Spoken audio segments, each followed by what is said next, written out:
Bienvenidos, bienvenidas, gracias por estar aquí. Don Federico Bonazo, ¿cómo está usted? Buenas tardes. Bien, querido Julio, Connie, ¿cómo le va? Teresa Rodríguez, un gustazo estar una vez más, un miércoles más, con la audiencia de Astillero. Así es, gracias, Federico. Connie Delgado, buenas tardes. Connie, ¿cómo estás? Hola, Julio, Fede, Tere, un gusto estar con ustedes el miércoles y con la audiencia también. Qué bonito estar con ustedes, gracias. A ti, Teresa Rodríguez de la Vega, buenas tardes, ¿cómo estás? Muy buenas tardes, Julio, muy bien, contenta de compartir otra mesa de miércoles con ustedes, Connie, Federico y queridísima audiencia de Astillero. Bien, gracias. Federico Bonazo, antes de entrar en materia de asuntos nacionales, que hay muchos temas de los cuales podemos ir hablando, quisiera preguntarte acerca de la gran marcha que hubo ayer en Argentina en el marco de los 50 años del golpe de Estado, del golpe militar en aquella nación. Federico. Gracias, Julio, por la pregunta que da pie a revisar un asunto que, como bien sabe la audiencia y tú, tiene anclajes emocionales para mí, ¿no? El día de ayer, 24 de marzo, un aniversario de 50 años del comienzo del golpe militar, no del comienzo de la represión en la Argentina, pero sí concretamente del golpe militar, cívico-militar eclesiástico. Siempre hay que señalar que los militares fueron un brazo ejecutor, ¿no?, de un plan económico, de un cambio incluso de régimen social. Pues tiene muchos sinsabores, molestias y la emoción así cuando empiezas a ver noticias, y empiezas a recapitular esa historia que tiene tanto que ver con la historia personal de mi familia y de tantas otras familias argentinas, de tantas de ellas llegadas a México como país de refugio, pues te revuelve un poco la conciencia y la panza. Pero lo que ocurrió ayer, Julio, anima a recuperar una esperanza que estaba en tela de juicio y que tenía que combatir con hipótesis incluso un poco fatalistas sobre lo que venía para los próximos años de esta sociedad argentina tan golpeada y que le ha dado al mundo una serie de señales políticas que el mundo no logra interpretar, como ese pueblo, como esa sociedad que juzgó a los militares, sobre todo a la junta militar en aquellos famosísimos juicios de 1985 promovidos por el primer presidente del regreso a la democracia, que era Raúl Alfonsín, cómo esa sociedad después ha permitido un fenómeno como el de Milei. Y esas preguntas generaban legítimos cuestionamientos al estado de conciencia, al estado cívico de ese país. Y la marcha de ayer tira por tierra un poco esta hipótesis y muestra una fuerza de esa conciencia cívica muy importante, ¿no? Los tres conceptos básicos que convocan a las marchas siempre de los 24 de marzo son memoria, justicia y verdad.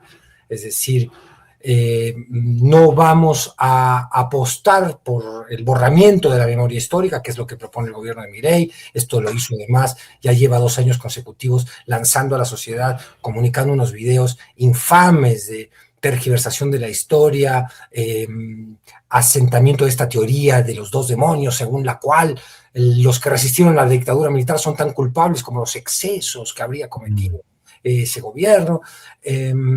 A pesar de esos videos infames, a pesar de la gran maquinaria de propaganda de ultraderecha que acompaña a Milei, que fue la que lo llevó a la presidencia, hemos visto que hay una sociedad, y podríamos ver por las encuestas mismas que incluso los votantes de Milei no están dispuestos a retroceder en términos de democracia, es decir, que la democracia hay que defenderla. Claro, después, no lo voy a decir aquí, pero daría para conversar qué es hoy la democracia en Argentina, porque hay una serie de retrocesos muy importantes en valores democráticos, muchos de ellos impulsados por Milei. Pero para concluir, la de ayer es una marcha muy, muy importante que complejiza lo que estábamos pensando de aquella sociedad, que anima y que conmueve, ¿no? Julio, ver a las madres que aún quedan vivas de Plaza de Mayo y las abuelas que aún quedan vivas conduciendo a la organización Hijos, y ahora nietos, porque ya están los nietes de los desaparecidos y de las víctimas de la dictadura, conduciendo con dignidad, ¿no?, la resistencia a Milei y la defensa de la memoria histórica en Argentina. Bien, Federico, gracias.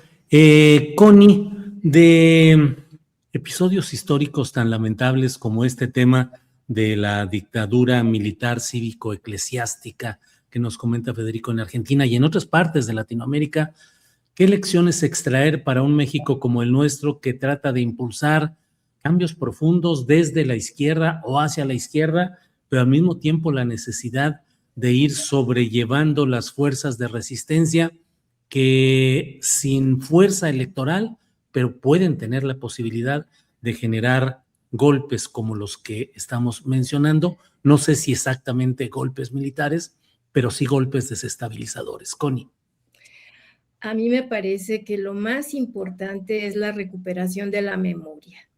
Justamente esto que decía Fede hace un momento, el hecho de que pensemos en la memoria, en la justicia y la verdad son elementos fundamentales, porque precisamente nuestras nuevas generaciones, y eso yo lo comentaba hace un rato en la universidad, el problema es que los jóvenes de hoy ni siquiera tienen una relación con lo que sucedió en el pasado.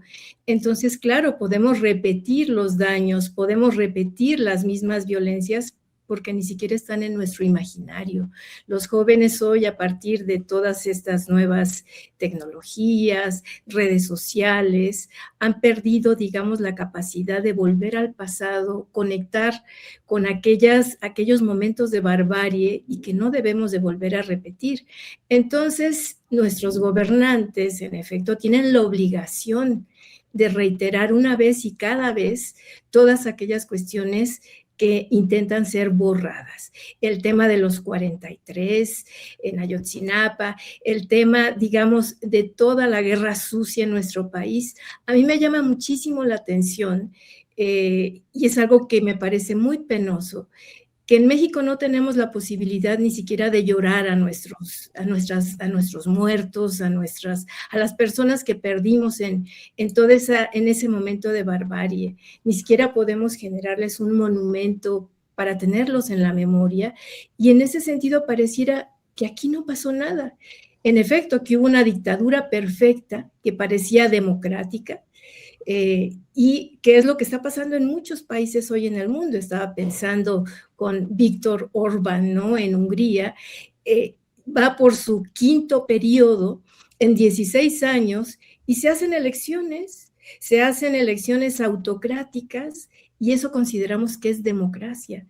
Entonces, para mí es muy importante, y ahí reitero lo que sucedió ayer en Argentina. Para mí fue muy emocionante que mientras estaba el discurso de Milei en esta negación del pasado, al mismo tiempo la gente arrojada en las calles recordando, rememorando y recuperando políticamente lo que representa este contraste que existe hoy entre un Milei, que es un personaje degradado, degradante, frente a la fuerza de un pueblo que sigue luchando por la verdad, la justicia y la memoria. Eso sería de mi parte, Julio. Micrófono, Julio.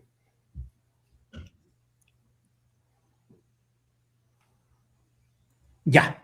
¿Qué tanto, Teresa Rodríguez de la Vega, entre los jóvenes persiste o se desarrolla esa desmemoria generada, no sé, lo aventuro, entre otras cosas, por la enorme disponibilidad de información y distracciones y entretenimiento tecnológico, redes sociales?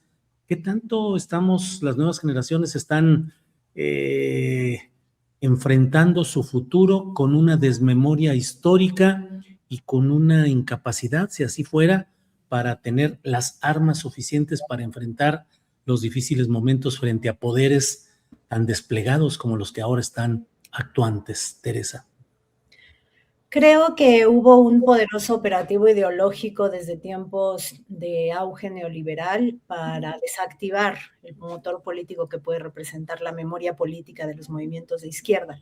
En la tesis del fin de la historia no solo había el decreto de que ya no había futuros alternativos posibles, sino también una cancelación de ese vínculo con pasados políticos de los proyectos que se asumieron fracasados, ¿no?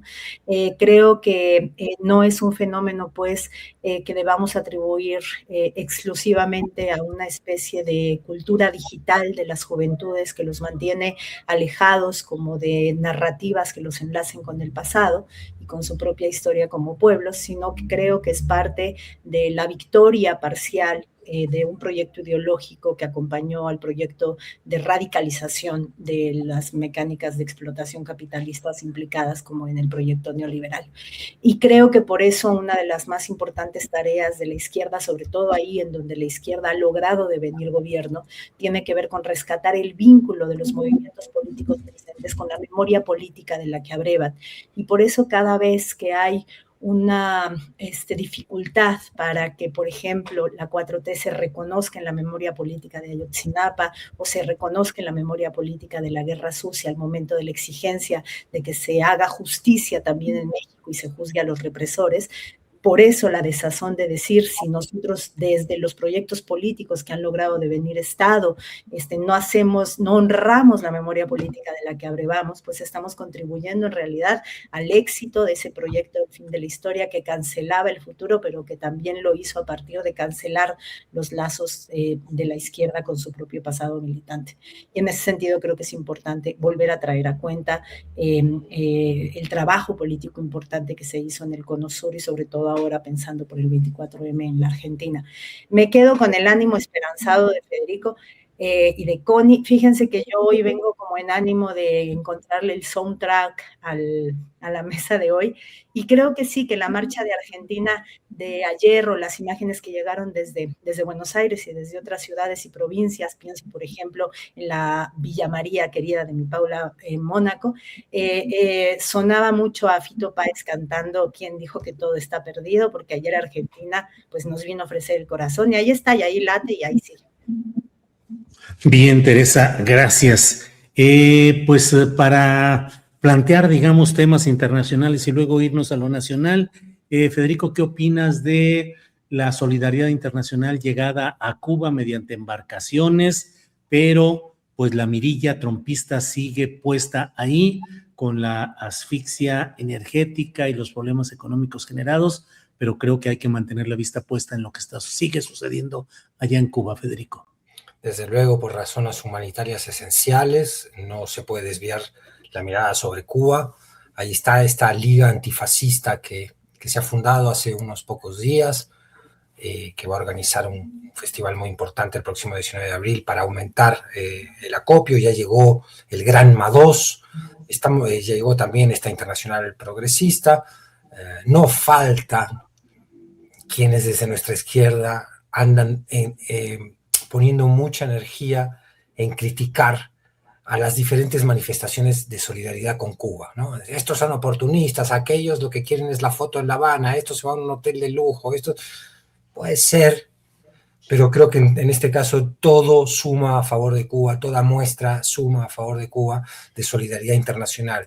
Que estén allí presentes integrantes de organizaciones europeas, ahora la Global Sumud Flotilla 2 que va a Cuba, que está cargada de militantes, integrantes de la solidaridad internacional de todo el mundo, lo que está ocurriendo en México, con un gobierno que decididamente envía ayuda humanitaria, es muy importante y hay que destacar eso. Ante la agresión tan unilateral y arbitraria y que apuesta por el castigo colectivo del pueblo cubano, apuesta que se está concretando, es decir, ya vemos, y las crónicas de las compañeras y compañeros que van a visitar Cuba o que allí viven y comunican al mundo, que no quieren comunicar ningún derrotismo, que odian la palabra colapso, que dicen que el colapso es lo que está en el deseo de Marco Rubio, pero no en la realidad cubana. Aún así, no pueden negar comunicarnos la gravedad enorme de la situación humanitaria que hay.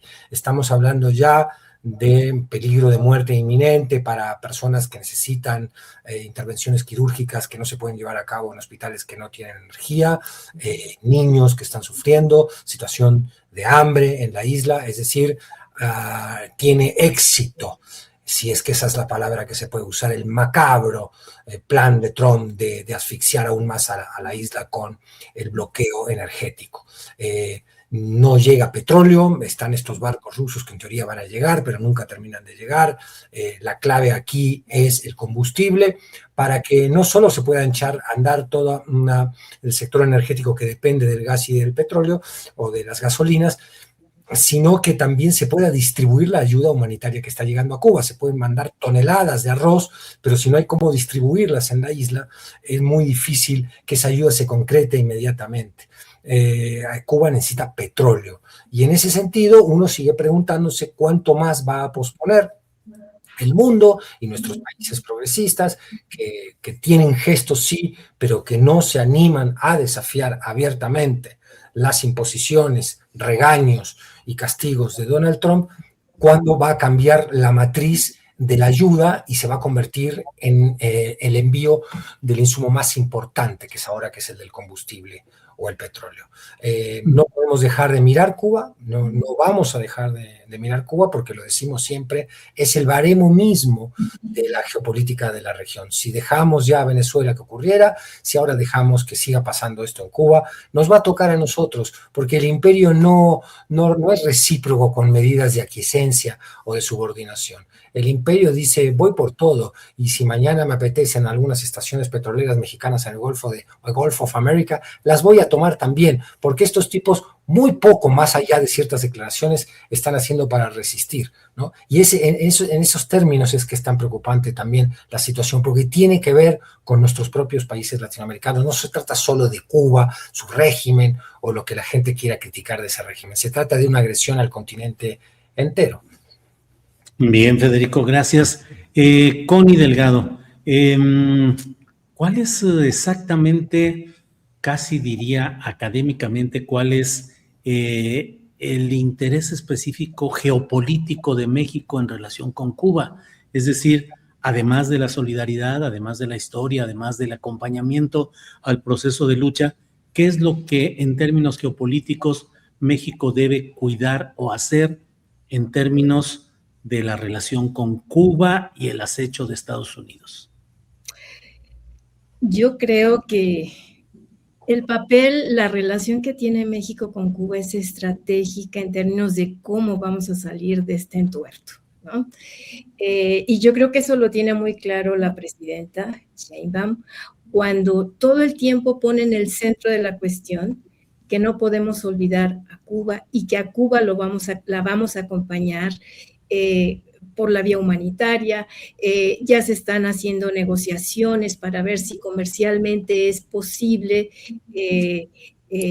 bloquear, echar abajo el bloqueo energético. Todo el tiempo lo está señalando, y yo considero que la importancia de esto es porque, en efecto, lo que le pase a Cuba le va a pasar a México, en el sentido de que no podemos dejarlo caer. Y en ese sentido, yo creo que la solidaridad internacional debe de ser entendida como aquello que no se bloquea, y que justamente México se convierte como en el parteaguas de ese anuncio político que es: la solidaridad no se bloquea. ¿Y por qué es importante? Pues justamente porque este mensaje permite al gobierno de Cuba también sostener y reforzar su narrativa de resistencia y de dignidad nacional, que es una resistencia y una dignidad nacional que nos corresponde a todos, a toda América Latina, pero particularmente a México le toca apuntalar esta esperanza y esta fuerza de lo que es Cuba.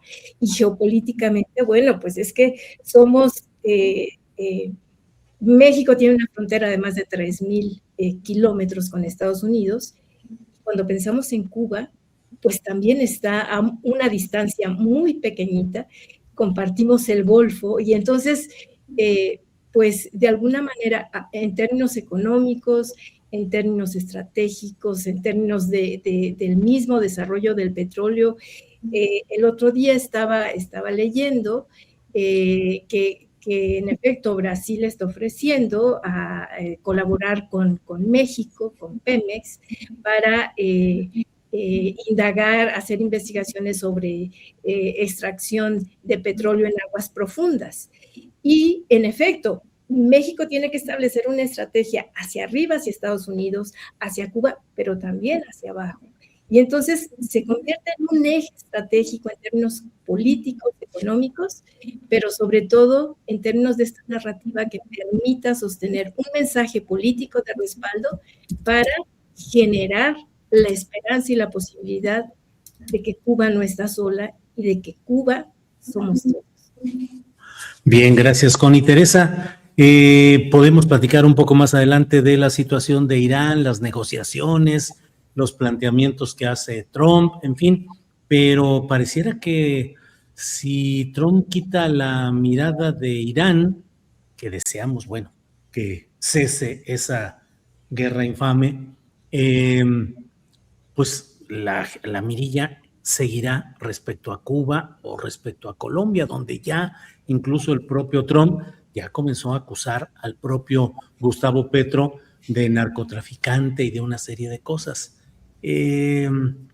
¿Por qué defendemos tanto a Cuba? Lo digo con el sentido de, sobre todo, aquella gente que dice, pues es que ¿para qué le envían petróleo a Cuba? Es regalar el dinero mexicano. ¿Cuál es la solidaridad con un gobierno como el de Cuba? ¿Qué decir? ¿Qué responder? Pues creo que, como lo platicábamos la semana pasada, Julio, como lo decía el general Lázaro Cárdenas, la suerte de Cuba es nuestra suerte, no solo en el sentido que parecería más estratégico de nos podría llegar a pasar. Creo que aun cuando el cálculo geopolítico nos indique que es poco probable que México sea sometible a un nivel de extorsión como al que está sometiendo a Cuba, o por ejemplo algún indicio que nos indique que México podría ser víctima de un ataque al nivel del ataque a Venezuela, que implica el secuestro ilegal del mandatario, etcétera, aun cuando la geopolítica y el análisis calculado nos ponga lejos de esas posibilidades.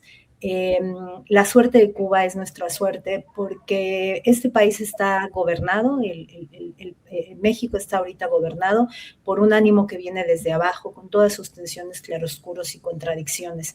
Y en ese sentido, dejar caer a Cuba bajo el capricho, además, bajo lo que a todas luces es un capricho de revancha histórica que ni siquiera está necesariamente geopolíticamente informado, sino que tiene que ver con ganar extemporáneamente Playa Girón, ¿no? Ganarle esa batalla a la historia como para atrás. Si dejamos que eso pase, en realidad es un golpe muy fuerte para el ánimo de los proyectos que piensan que desde abajo se puede devenir proyecto político gobernante, ¿no? Si impunemente el poder internacional y el imperialismo puede terminar con el ciclo histórico de la Revolución Cubana o ponerla tremendamente contra las cuerdas, pues es una muy mala lección para la esperanza de todos, incluso si no nos puede llegar a pasar pasado mañana lo que está pasando en términos reales con el bloqueo económico o lo que pasó, por ejemplo, con Venezuela. Creo que el tema de Cuba es un tema que nos merece toda la creatividad política. Yo pienso en ese momento histórico de la zafra de los 10 millones de toneladas de azúcar que implicó un movimiento muy importante del pueblo cubano para defender su revolución, de un momento también de precariedad económica que ni siquiera se asemeja a la que estamos viendo ahorita, en donde estamos rayando el umbral de la hambruna, ¿no? Del hambre, que es un fenómeno que el sistema cubano había logrado erradicar exitosamente, pese a todos los castigos a los que ha sido sometido en el 59. Entonces, ese momento de la zafra de los 10 millones, en donde a la par de la organización del pueblo cubano productiva para defender su revolución, pues hubo esta volcadura internacional que después se ha reeditado en otros momentos en la historia. Pienso, por ejemplo, en esfuerzos más pequeños, pero que fueron políticamente muy potentes, como los turbineros italianos que llegaron a comunidades zapatistas a intentar sustentar materialmente la autonomía indígena poniendo turbinas hidroeléctricas en comunidades en Chiapas. Pienso sobre todo en la realidad. Creo que es el momento en el que por un lado tenemos que reconocer que el factor decisivo son los gobiernos, quien puede inmediatamente tender la mano al pueblo cubano, son los gobiernos que multilateralmente se animen a que Cuba sea, como lo ha dicho Fede muchas veces, el tema en el que le digamos por fin no al imperio, pero que también requiere empezar a imaginar mecanismos para que de pueblo a pueblo, como la iniciativa de las rodillas, para que de pueblo a pueblo ayudemos a que Cuba sea más impermeable o más vacunar a Cuba contra los caprichos de Marco Rubio y del imperialismo en el futuro, lo que depende en parte de que Cuba sea menos petrodependiente. Y creo que ahí está una clave importante. Si de pueblo a pueblo, de universidad a universidad, de comunidad a comunidad, de cooperativa a cooperativa, empezamos a tender puentes, por ejemplo, para una transición energética acelerada de lo esencial, lo hospitalario, la distribución alimentaria, la electrificación mínima para necesidades vitales mínimas, creo que estaríamos avanzando de pueblo a pueblo. Pero hay un umbral en el que los pueblos no podemos hacer nada si no hay la voluntad multilateral de nuestros gobiernos de romper con la lógica del chantaje desde Estados Unidos. Muy bien, gracias, Teresa. Federico, el sistema de administración tributaria de México determinó días atrás el revocar la posibilidad de, en primer lugar, retiró la autorización para algo así como 100 organizaciones de la sociedad civil y otras 13 fueron dadas de baja en el terreno de poder recibir donativos deducibles de impuestos. Históricamente ha habido muchas organizaciones en México que han mantenido ese esquema. Algunas de ellas en particular han señalado que esto es un golpe del gobierno federal contra los fines no 4T que realizarían estas organizaciones o agrupaciones y que es una represalia política. El SAT y el gobierno federal han dicho que son razonamientos estrictamente técnicos, no cumplieron con ciertos requisitos, se retiran las autorizaciones o son dadas de baja esas agrupaciones. Pero en el fondo de todo, Federico, ¿qué tanto las ONG y lo que es llamado la sociedad civil, qué tanta influencia y en qué sentido suelen tener en el desarrollo político y las luchas democráticas de un país, en este caso México, Federico? Claro, esa es la pregunta. ¿Queremos un país sin ONGs? Que pueda haber ONGs opacas de administración, incluso hasta fraudulenta, o que sus objetivos no son los que dicen representar, por supuesto. Cualquier diseño o organización, incluso dentro del Estado mismo, es susceptible de fallar de esta manera. Pero la pregunta es, ¿qué relación queremos entre gobierno y sociedad? Una relación donde solo el Estado maneje ciertos reclamos, solucione ciertos agravios, digo, más allá de sus responsabilidades constitucionales, que así debe ser, pero perder la interlocución de ciertas ONGs. ¿Quién defiende a las infancias? ¿No? Si no son estas ONGs que defienden a las infancias, a los migrantes, a los desplazados, Tlachinolan, el Centro PRO, las ONGs de derechos humanos, que están dando una pelea muy importante, no solo en el terreno de lo material, sino también en el terreno de la disputa de cómo se concibe al gobierno y al Estado, de defensa de derechos humanos, cuando por el otro lado, de parte de la 4T, a veces hemos visto mucha argumentación de lo que yo concibo un errado soberanismo, no yo, sino gente mucho más avesa que yo en el tema de los derechos humanos, ¿no? Que están perdiendo su categoría o la importancia internacional que habían tenido como gran consenso de la comunidad internacional, y que las grandes convenciones de defensa de los derechos humanos tenían prioridad incluso sobre varias de nuestras constituciones. Eso era importantísimo porque eran mecanismos que tenía también la comunidad internacional y los pueblos de protegerse ante atropellos declarados de sus gobiernos. Vamos a un caso extremo, el genocidio. Si no hubiera una concepción universal de derechos humanos y una legislación que obligar a los países miembros de las Naciones Unidas a intervenir cuando otros países están practicando crímenes de guerra o genocidio, no habría cómo proteger, digo, más allá de que después el mundo lo haga o no, por lo menos en términos jurídicos, argumentales, conceptuales, cómo proteger a los pueblos que están siendo sometidos por sus gobiernos. Entonces, las ONGs cumplen, sin idealizarlas, un papel fundamental, y esta medida concreta del SAT nos hace pensar si no es otra de esas peleas gratuitas a la que es tan afecta la 4T, tan talentosa para generar peleas y discordias con sectores de la sociedad que defienden muchas veces causas de izquierda. No estamos hablando de que si se pelea con el PRIAN, estamos hablando de cuando se peleó con los, en el sexenio pasado, estos enconos gratuitos que hubo con la comunidad académica o científica, incluso con algunos periodistas. Esta es la manera de hacerlo. Puede haber puntualmente 2 o 3 ONGs que estén fallando la normativa fiscal y de recaudación, bueno, adelante, pero esta parece otra maniobra, ¿no? Una maniobra donde hay una cierta insensibilidad, o hay algo peor, esperemos que no, que es un programa de desarticular todas estas espacios de reivindicación social, de movimientos sociales que pueden tener cabida en las ONGs, y institucionalizar esos reclamos, corporativizarlos desde el Estado. Y eso no creo que sea el mejor diseño para la sociedad.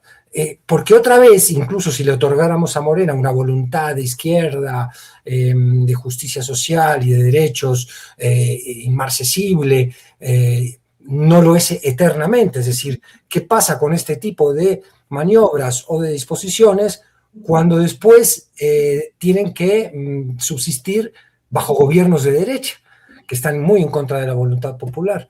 No me parece una medida, en cualquiera de las dos hipótesis. Escucho con mucha atención lo que Connie o Tere vayan a proponer al respecto, en estas dos que planteo yo al menos, ¿no? La de la gratuita pelea con ciertos sectores de la sociedad, o un plan mucho más concreto de corporativizar ciertos reclamos sociales. Cualquiera de las dos vías me parece un error de parte del gobierno. No creo que se quede únicamente en el SAT. Sospecho que esta sea solo una medida institucional del SAT. Bien, Federico, gracias. Connie, ¿qué opinas sobre este tema? ONG, sociedad civil, y en este caso las restricciones técnicas, pero pues el análisis político de lo que hay en esta decisión. Connie. Pues históricamente ha habido una tensión muy grande que de hecho ha sido objeto de un debate académico y político en términos del papel que han jugado las organizaciones de la sociedad civil en México. Y entonces ahí me parece muy importante discernir en términos de que estas organizaciones sociales sí pueden operar en 2 dimensiones. Pueden operar como una herramienta de influencia política, pero también pueden operar como un mecanismo legítimo de promoción de derechos humanos. Entonces, por eso se vuelve como muy complejo definir si una organización tiene legitimidad, si sirve para algo, si está contra el gobierno. Entonces, a mí me parece que lo importante es empezar a identificar el contexto y la forma en la que se desarrolla una ONG, ¿no? Y entonces, en ese sentido, me parece importante, pues, ver las evidencias, ¿no?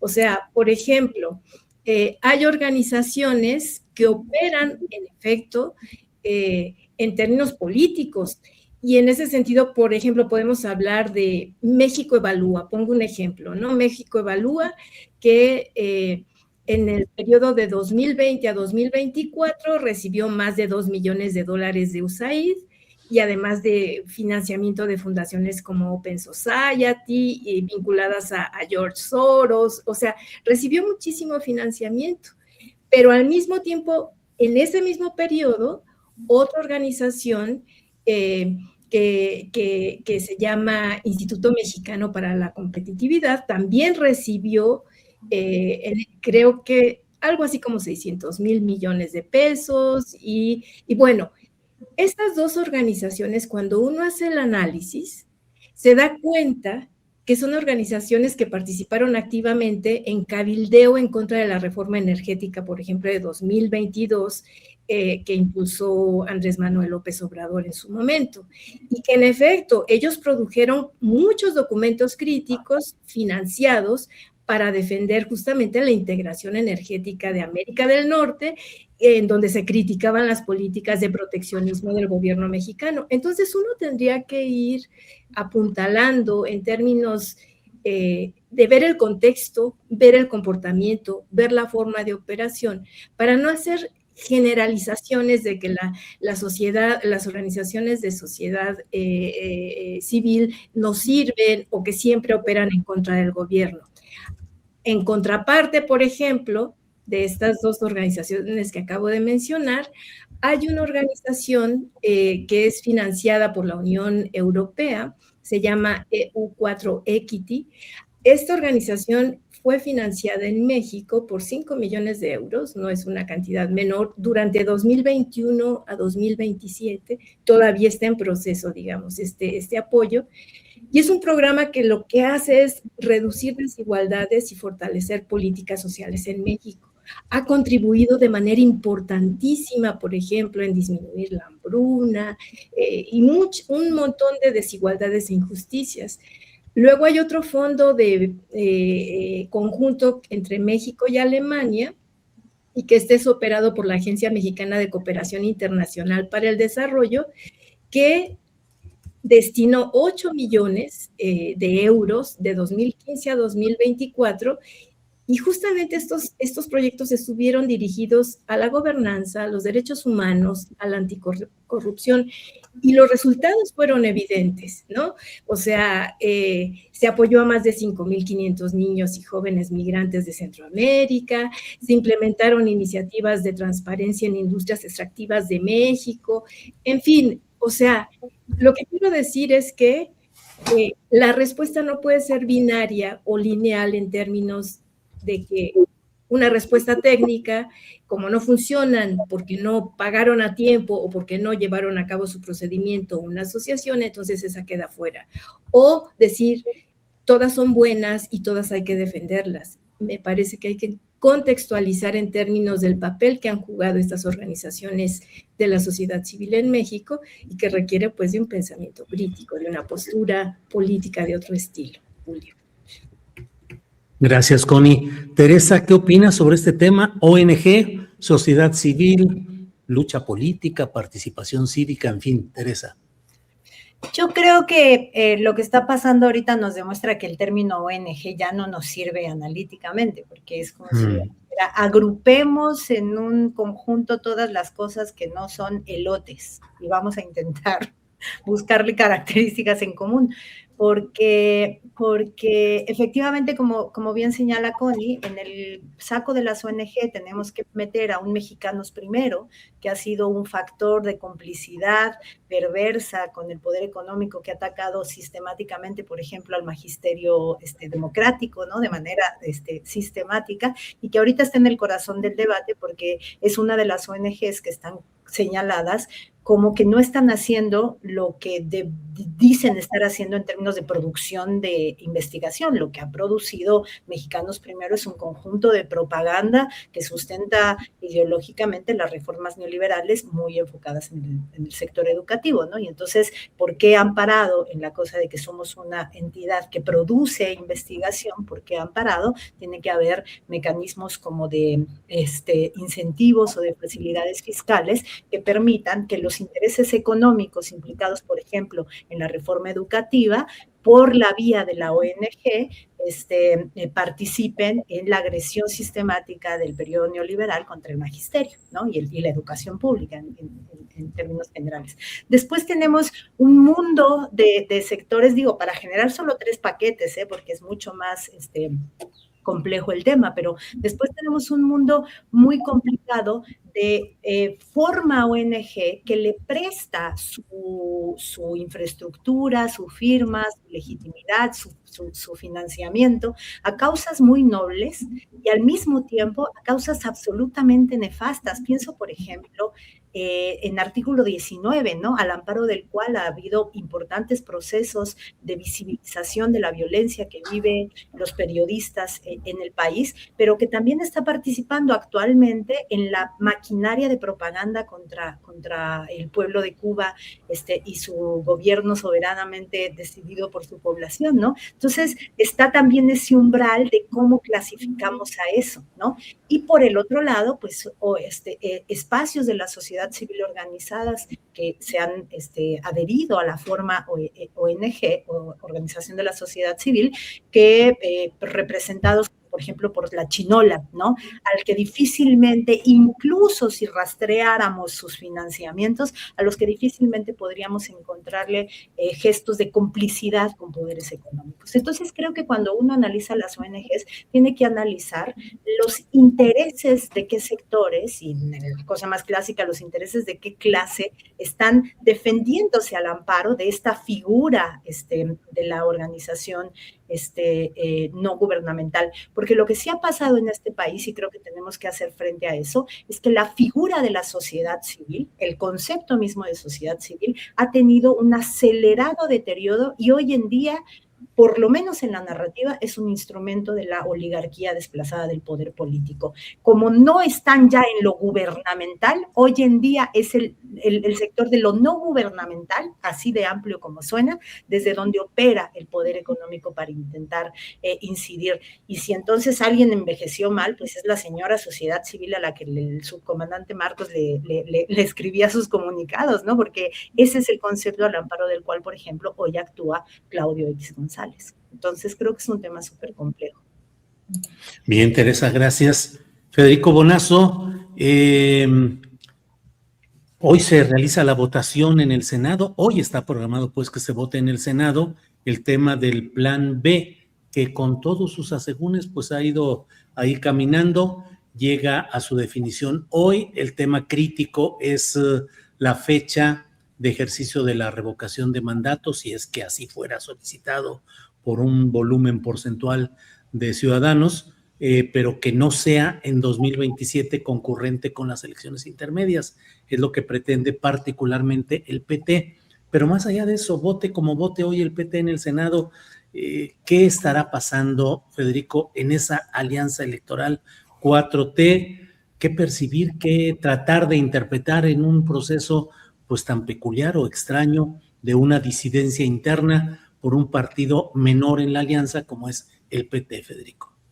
¿Será un encono coyuntural o una fisura más estructural, la de la alianza PT-Morena? Esa es una pregunta que está sobre la mesa, porque cuando analizas las quejas del PT al Plan B, las pocas que hay, que son las que ameritarían la ausencia en la discusión en comisiones del Plan B, están centradas exclusivamente o casi exclusivamente en lo que tú señalas, la revocación de mandato y en todo caso la fecha.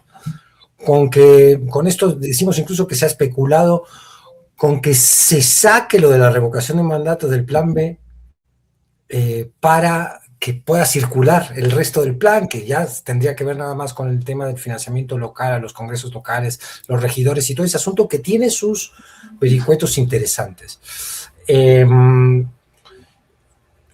Claro, porque habría una queja atendible de parte del PT, que es que si las elecciones legislativas intermedias, donde se define y se renueva una serie de cargos de representación popular y gubernaturas, y eso se convierte en un plebiscito de Claudia Sheinbaum, eso puede arrastrar o modificar también el resto del voto, ¿no? Y esa sería una apuesta de Morena. Es decir, a través del efecto plebiscitario de las elecciones intermedias, si es que el mismo día se hace el ejercicio de revocación del mandato, ahí se concentra un poquito más aún de votos a favor de Morena. Esto estaría molestando al PT. Hay que ver si el PT estratégicamente considera que una ruptura con Morena le puede servir en el mediano plazo.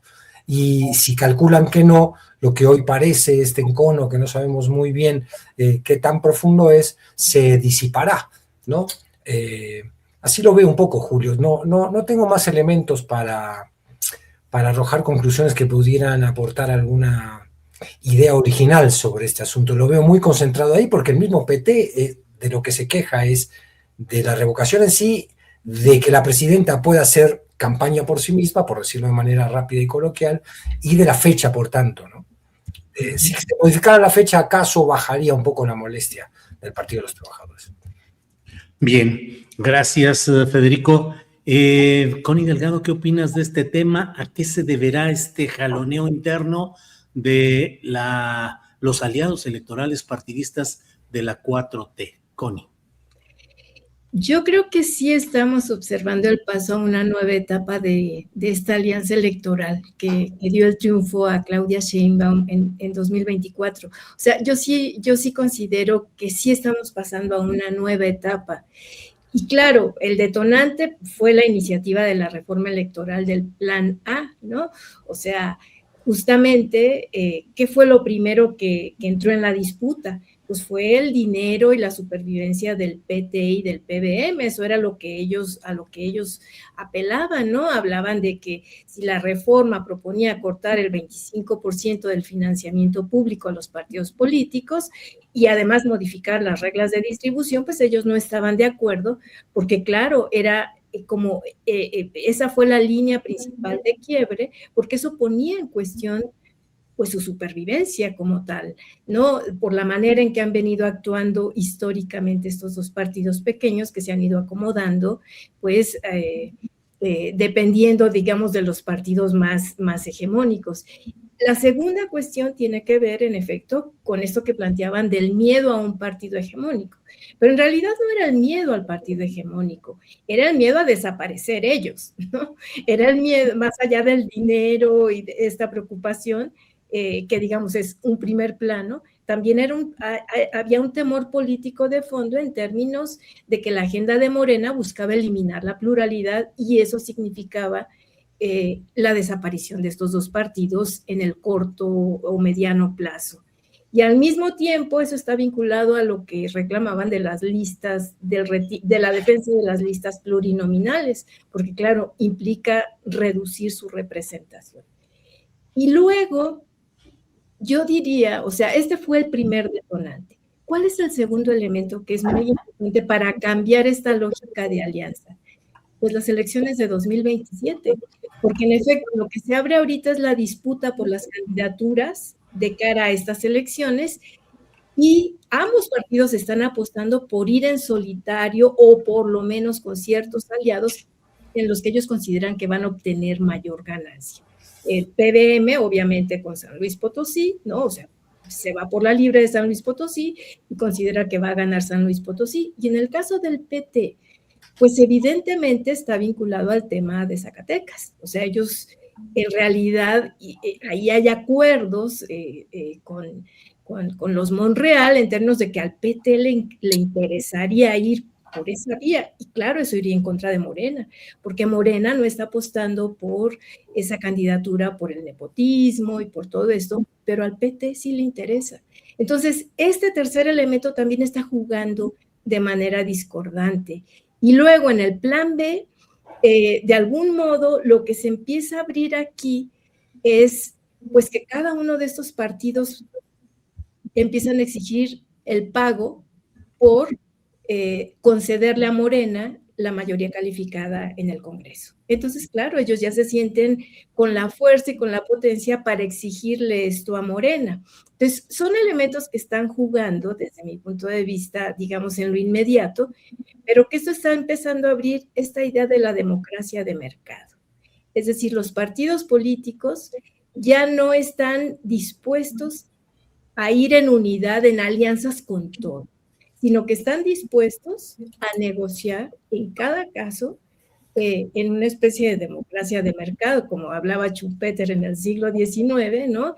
En una escena en la que, claro, sí hay una democracia, o sea, la democracia sí se ejerce, pero solamente en las cúpulas partidistas, en las élites financieras, en las élites económicas. Y entonces, claro, estamos ante ese proceso de redemocratización en México de las cúpulas partidistas, donde la ciudadanía queda absolutamente relegada, y justamente allí era donde estaba la fuerza del plan A de la presidenta Sheinbaum, porque ella quería meter esa cuña en términos de una mayor participación ciudadana.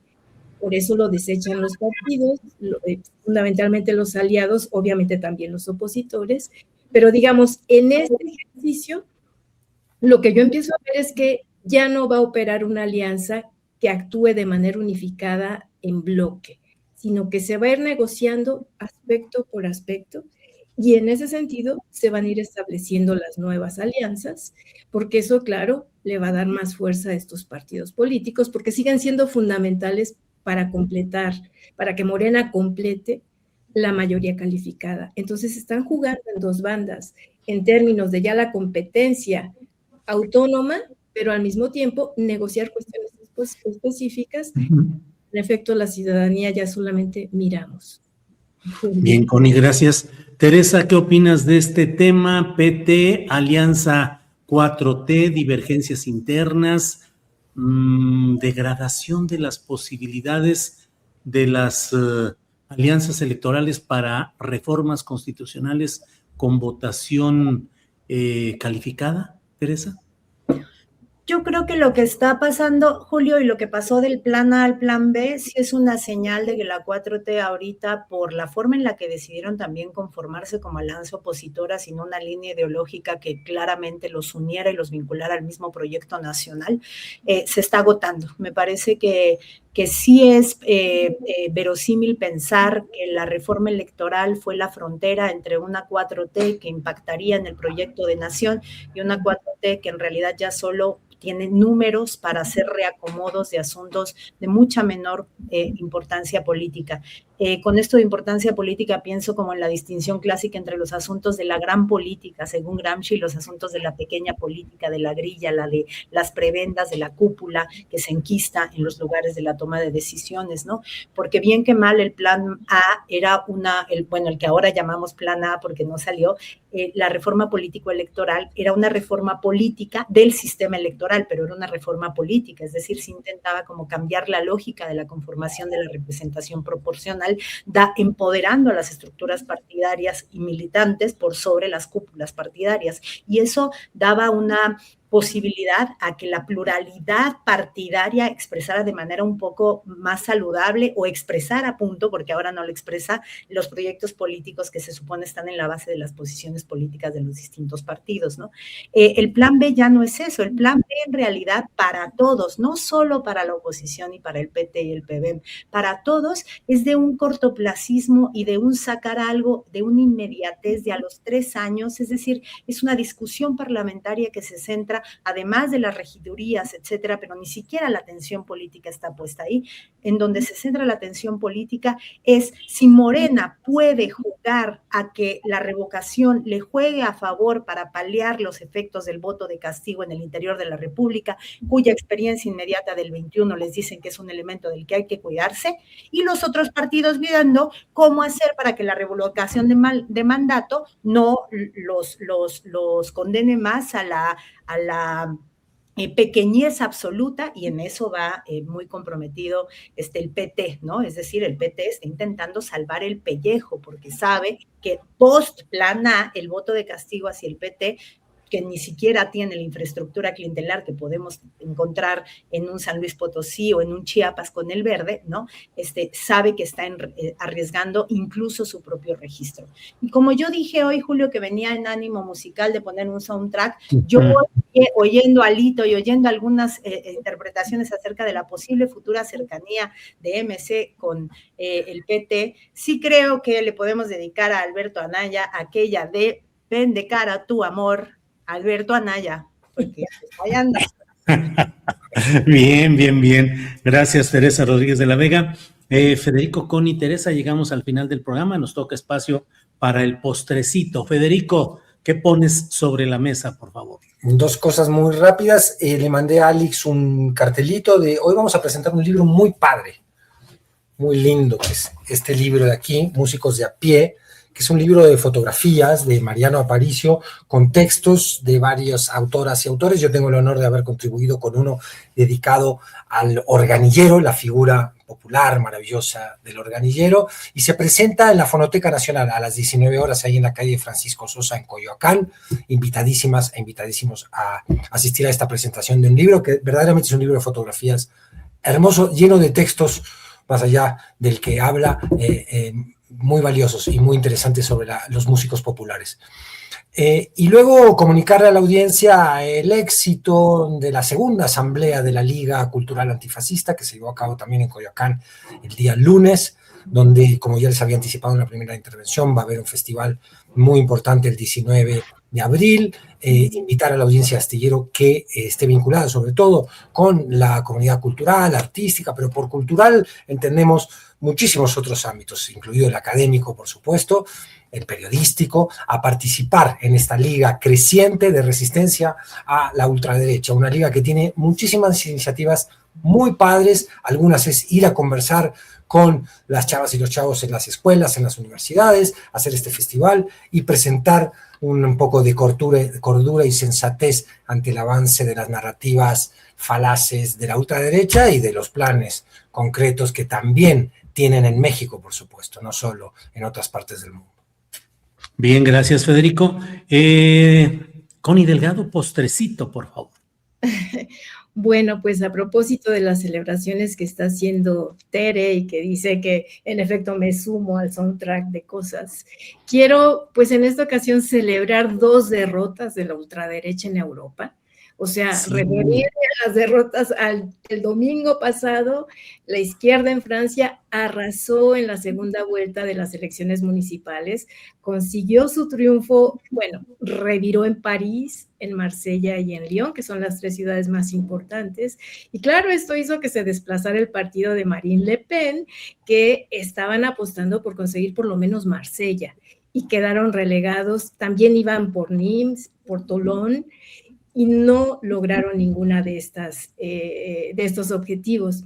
Y eso es importante porque estas elecciones se están tratando, digamos, como una especie de laboratorio para lo que va a pasar en la elección presidencial de 2027. Entonces, pues apuntar a algo muy positivo. Y la segunda es, pues, que Giorgia Meloni, la primera ministra de Italia, sufrió su primera derrota, ¿no? Desde 2022 que llegó al poder, con su referéndum a su reforma judicial. También, pues fue para atrás, le dijeron que no, ganó el no, el 53%, frente al 46% a favor. Y la última, que esa todavía no es un hecho, pero sí tenemos la esperanza de que suceda, es que tal vez el primer ministro de Hungría, Viktor Orbán, político así de ultraderecha, pues es muy probable que no gane las elecciones en el mes de abril frente a Magyar. Es alguien de un partido centro-derecha, pero bueno, ya implicaría un pequeño retroceso a todas las barbaries que han sucedido por allá. Entonces, bueno, sumarme con Tere a la celebración de alguna buena noticia, ¿no? Sí. Bien, qué bueno que mencionaste estos casos, Connie. Gracias. Teresa Rodríguez de la Vega, para cerrar, postrecito, por favor. Me lo echo rápido. Bueno, primero no alcanzamos a tocar el tema muy doloroso del asesinato de 2 profesoras en Lázaro Cárdenas, Michoacán. Me llamaba la atención del caso, que pues llama la atención tristemente por muchas cosas, pero un aspecto que no se ha mencionado y que creo que nos habla un poco de dónde deberíamos poner la mira. El centro educativo se llamaba Antón Makarenko. Y Makarenko es un pedagogo soviético de principios del siglo XX que instaló una importante red de centros educativos para jóvenes marginalizados. Instaló también un centro de readaptación para jóvenes delincuentes en la Unión Soviética, en la entonces Unión Soviética, y es uno de los más importantes teorizadores, tiene una obra importante que se llama Poema Pedagógico, y es uno de los pedagogos más importantes del proyecto educativo socialista que tenía que ver con educar para los valores sociales, intentando sacar a jóvenes cuya condición de precarización los hace muy inmediatistas en sus necesidades, sus dolores y sus frustraciones, y volcarlos hacia la idea de que el bien de la comunidad es el bien también personal. Y entonces es muy triste que en un centro educativo que decidió ponerle Antón Makarenko haya sucedido una expresión de lo que estamos haciendo con nuestras juventudes, ¿no? En donde le estamos dando chance a que el algoritmo gobierne la forma en la que las juventudes se van conformando como sujetos. Recordar que está súper demostrado que cada vez que un joven mete una búsqueda del tipo estoy triste, me siento solo, el algoritmo les empieza a sugerir contenidos incel, y esto no puede ser solo una pieza de inteligencia artificial que estadísticamente y probabilísticamente se mueve hacia allá, sino que de esto está detrás el ánimo de generar juventudes en las que se exacerbe esta masculinidad y esta misoginia y este odio a las mujeres, porque esa es la clientela política del proyecto de la ultraderecha que quiere gobernarnos. Entonces, pues nada, creo que es un caso muy doloroso que nos invita a reflexionar. Yo les invito a que vean un pequeño reel que sacó el Canal 11,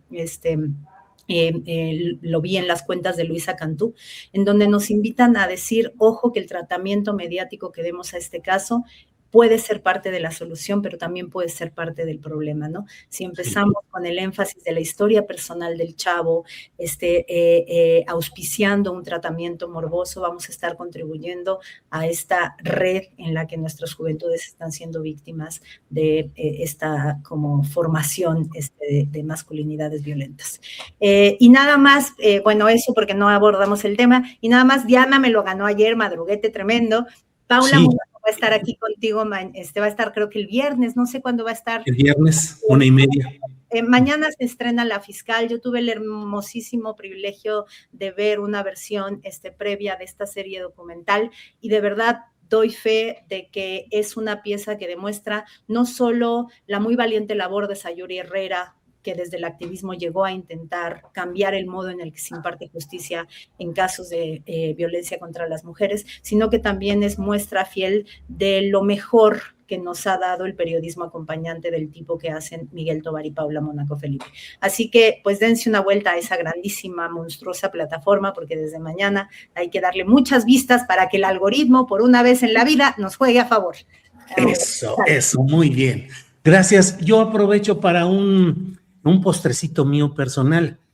Mañana, jueves y el viernes y toda la semana siguiente estaré de descanso, de tal manera que no conduciré los programas correspondientes. Gracias, Bueno, Teresa. Felicidades. Sí, en diciembre y enero no tomé ni siquiera esas vacaciones usuales, de tal manera que, bueno, me voy a echar una semanita y 2 días. La semana que entra no estará la columna Astillero disponible en La Jornada y en otros medios de comunicación impresa, y aquí en Astillero Informa hemos tenido el privilegio de que vaya a conducir el programa nuestro nuevo periodista creciente y de empuje, que es Federico Bonazo. Federico, que va a estar a cargo de la conducción. Él a veces dice que aquí estamos sin agua, con que empezaran sus pininos periodísticos, al menos en este terreno, y ahora va a estar conduciendo las 2 horas del programa, conduciendo las mesas. El miércoles siguiente estará otra persona en la mesa y él conducirá la mesa porque esa es la función que le corresponde. Así es que muchas gracias, Federico, por estar aquí puesto a partir de mañana. Un gusto, Julio. Pásatela bien, disfruta a fondo tus vacaciones que te las mereces. Sí, gracias. Que muy lindo, Julio. Disfrútalo a fondo, a todo. Gracias. Y aprovecho para decir... Julio, pero nos dejas en problemas porque gran parte de esta opinología, pues preparamos nuestras participaciones en distintos espacios leyendo tu columna. Entonces, nos dejas una semana sin conducción, pero acá con Fede, que le entra el quite, pero sin tu columna. A ver ahora cómo vamos a preparar nuestras sesudas opiniones, pues. Eres muy amable, Teresa, pero ya me toca descansar un ratito y descansar lo más completo que puedo, incluyendo la videocharla astillada, que a partir de mañana jueves y el viernes, y luego el miércoles, el jueves y el viernes, va a estar conducida por ¿quién cree? ¿Quién? Por Teresa Rodríguez de la Vega. Muy bien, el espacio de opinión con Teresa ahí también metida en ese terreno, Teresa, así es que muchas gracias. Se hará lo que se pueda. Súper, Teresa. Teresa estará jueves, viernes, miércoles, jueves y viernes de la semana siguiente, y lunes y martes va a estar Salvador Frausto, que a pesar de la enorme chamba que tiene y de las muchas cosas que tiene que hacer, le dije, pues ya sé, Salvador, que traes un chorro de chamba, pero ¿cómo ves? Y dijo que sí, que con mucho gusto, así es que pues va a ser, se me hace que ya ni voy a regresar, ya ustedes se encargan aquí de engañarlo y ya todo va a salir muy bien. Gracias. Empezar a hacer agua el barco astillado por todos lados. Eso está bien. Atacando, así. Eso está bien, eso está bien. Ya saben que es es espacio de entera libertad, donde podemos entrevistar, hablar de lo que queramos, como queramos, con entera libertad. Así es que, pues muchas gracias y nos vemos ya no la siguiente semana, sino la siguiente, Federico, con Claro. Abrazo, que te vaya muy bien, Julio. Hasta mañana. Bye. Gracias.